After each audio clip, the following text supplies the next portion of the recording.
Singapura dan Malaysia hari ini memeterai perjanjian untuk menubuhkan sebuah zon ekonomi khas Johor-Singapura.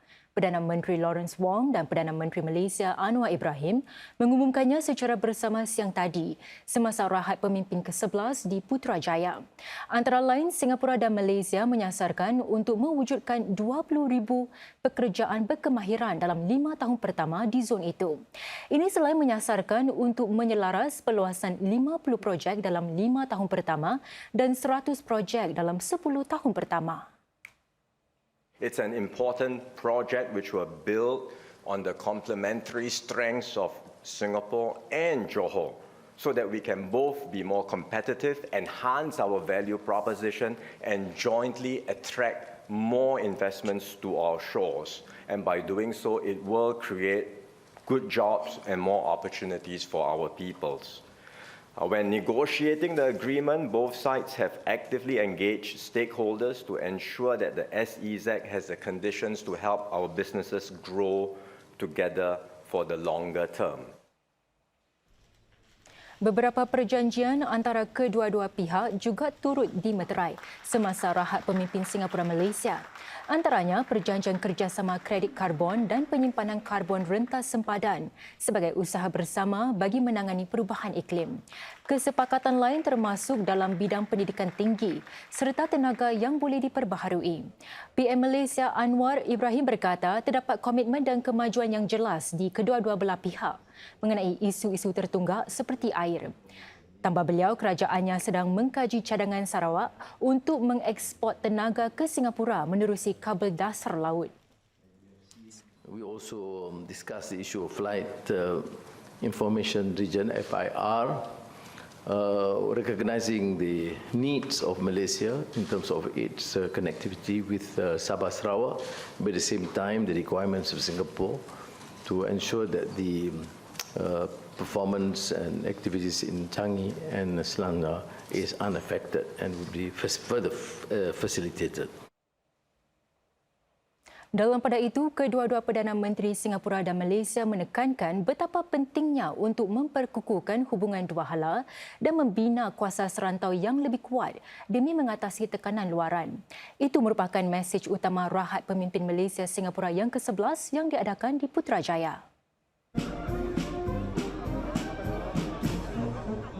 Tahun 2025 ini menandakan ulang tahun ke-60 hubungan diplomatik antara Singapura dengan Malaysia dan tahun di mana Malaysia menggalas tugas sebagai pengerusi ASEAN. Lantaran itu, rahat tahun ini merupakan peluang untuk kedua-dua negara menyemak hubungan dua hala serta membincangkan isu serantau dan global. Dalam ulasan beliau, Perdana Menteri Lawrence Wong menarik perhatian kepada betapa pentingnya perpaduan ASEAN dalam meningkatkan daya saing di tengah-tengah peralihan ekonomi sejagat. In today's world where the big economies are all talking about reshoring, onshoring, nearshoring, they want the key projects to be nearer to their home economies. So ASEAN has to come together, look at ways in which we can enhance our value proposition and be competitive together. And Malaysia and Singapore can form a very important foundation for a stronger ASEAN. We have to strengthen ourselves as a regional force to be able to withstand the unpredictable pressures from other areas or groups or regions. We hope that we should collaborate instead of talking about contentious divisions and tensions. But finally, it is how we deal with these issues. PM Wong dan PM Anwar juga berbincang tentang isu-isu yang sudah lama berlarutan dan berikrar untuk menghuraikannya secara membina. Dalam wawancara dengan media Singapura kemudian, PM Wong berkata kemajuan sudah dicapai tetapi lebih banyak masa diperlukan untuk mencapai huraian yang seimbang dan berkekalan. So we are, both sides, both Prime Minister Anwar and I are fully committed to continuing the engagement and discussions, and hopefully with the nudging from the Prime Ministers, with the constant engagements we have and the continued dialogue, we can see some progress by the next leaders' retreat across all three bilateral issues, water, airspace and maritime boundaries. So that's one key priority on our agenda. Second, there will be new projects that we are pursuing, like the SEZ and the RTS. Projek kereta api kelajuan tinggi Singapura Kuala Lumpur turut dibincangkan. PM Wong berkata, Singapura kekal terbuka kepada cadangan-cadangan baharu dari Malaysia. PM Anwar bagaimanapun menarik perhatian bahawa pelaksanaan projek-projek mega seperti HSR mungkin perlu ditangguhkan meskipun pelibatan sektor swasta kekal sebagai salah satu pilihan. So the mega projects are going to be deferred, primarily because of this commitment to settling some of the outstanding issues dealing with the basic infrastructure and education and health and issues of poverty. But we are still waiting for some promising and positive contribution by or participation by the private sector to proceed when necessary. Or we will have to look at there have been proposals. Dalam usaha melindungi keharmonian kaum di negara ini, saudara, orang atau entiti akan disekat daripada membincangkan topik-topik yang menggugat keharmonian kaum. Mereka yang ditangkap kerana melakukan kesalahan kecil berhubung perkauman pula mungkin perlu menjalani pemulihan dan bukan menghadapi pendakwaan. Bagi badan-badan berasaskan kaum pula, ia perlu mendedahkan hubungannya dengan pihak-pihak luar negara. Kesemua langkah itu terkandung dalam saranan-saranan yang dibentangkan Kementerian Ehwal Dalam Negeri kepada Parlimen hari ini. Mari kita fahami dengan lebih lanjut apa makna undang-undang yang diusulkan itu. Di bawah rang undang-undang yang diusulkan, mereka yang menghasilkan atau mengongsi kandungan yang mengancam keharmonian kaum boleh dihalang daripada membincangkan tentang topik-topik tertentu. Perintah sekatan itu akan dikeluarkan oleh Menteri Ehwal Dalam Negeri serta disemak oleh Majlis Presiden. Ia pada akhirnya perlu diluluskan oleh Presiden. Di bawah usulan tersebut juga, Majlis Presiden bagi Keharmonian Agama akan diperluaskan untuk meliputi isu-isu berkaitan perkauman. Majlis itu akan terdiri daripada 10 hingga 20 wakil dari kumpulan-kumpulan kaum dan agama utama di negara ini yang menasihati pemerintah mengenai isu-isu sedemikian. Rang undang-undang yang diusulkan itu juga akan menghimpunkan kesalahan berkaitan perkauman di bawah kanun keseksaan ke bawah satu undang-undang. Sesetengah kesalahan akan membawa hukuman lebih berat. Bagaimanapun, perbualan privat dan perbincangan yang berniat baik akan dilindungi. Ini dalam usaha menggalak perbincangan terbuka mengenai isu-isu perkauman namun tidak membenarkan sebarang ucapan kebencian. Mereka yang melakukan kesalahan perkauman lebih serius mungkin tidak akan didakwa. Sebaliknya, mereka diberi peluang untuk menjalani pemulihan. Pesalah mungkin dibenarkan untuk memperbaiki diri melalui pelibatan dalam aktiviti pemulihan kemasyarakatan.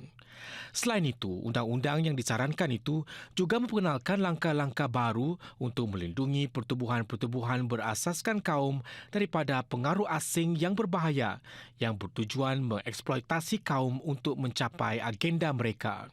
Ini bermakna persatuan suku kaum dan perniagaan tertentu perlu mendedahkan derma yang diterima daripada pihak luar negara, hubungan mereka dengan pihak asing dan komposisi kepimpinan.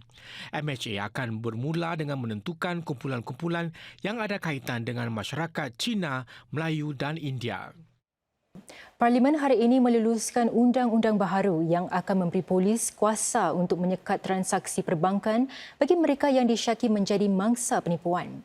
Dengan adanya rang undang-undang perlindungan daripada penipuan ini, pihak polis menjangka dapat menghentikan sebanyak 10 kes penipuan setiap bulan.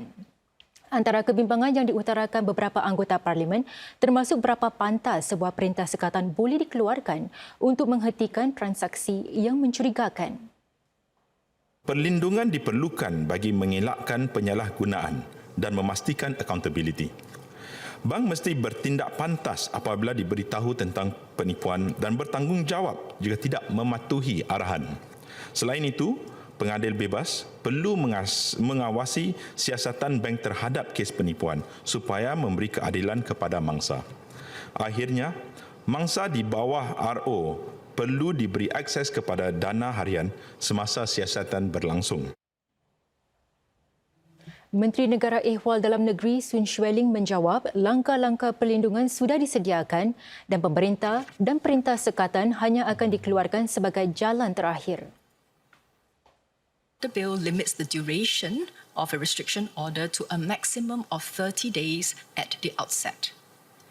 This provides assurance that the restrictions will not be imposed for longer than is necessary to protect the individual, while ensuring that the police have sufficient time to further engage and convince the individual. Rang Undang-Undang Keadilan di Tempat Kerja WFL diharap dapat memperkukuh norma-norma keadilan dan keharmonian yang sudah lama diamalkan di tempat kerja. Ia akan melindungi para pekerja daripada diskriminasi terhadap usia, kerakyatan, jantina, kaum, agama, ketidakupayaan, status kehamilan dan tanggungjawab sebagai penjaga. Dalam bacaan kedua rang tersebut, Menteri Tenaga Manusia Dr. Tan Sri Leng berkata, undang-undang itu tidak bertujuan menjadi penawar kepada semua isu. Sebaliknya, ia akan menjadi pelindung tambahan untuk memastikan pekerja dinilai berdasarkan kebolehan mereka bukan prasangka. Bagi pekerja dan pencari kerja, rang undang-undang ini beri mesej yang tegas setiap orang ada peluang untuk mencapai potensi mereka di tempat kerja. Ia akan pastikan ada saluran tindakan yang sesuai dan tidak ada pekerja perlu derita dalam diam, seperti kes di mana mereka hadapi diskriminasi kaum atau agama semasa bekerja. Dr. Tan berkata kebanyakan majikan bertindak dengan adil dan betul. Oleh itu, fokus utama pelaksanaan undang-undang itu adalah melalui pendidikan dan sokongan, bukan sekadar penguatkuasaan. Undang-undang ini juga pastikan majikan tetap fleksibel untuk buat keputusan berdasarkan keperluan bisnes yang tulen. Dalam masa yang sama, kami akan berikan kumpulan agama flexibility untuk ambil pekerja mengikut agama. Sambil itu, kami kekalkan ruang bersama untuk pekerjaan sekular. Kami sedar banyak majikan ambil pekerja dengan adil dan ingin bertindak dengan betul. Walau ada undang-undang baru ini, kami akan utamakan pendidikan. Kami hanya akan bertindak terhadap majikan yang terang-terang langgar peraturan. Kementerian Ehwal Dalam Negeri menjelaskan memansuhkan hukuman minimum untuk pesalah lalu lintas jalan raya kali pertama bukanlah tanda pihak berkuasa lebih berlembut terhadap mereka.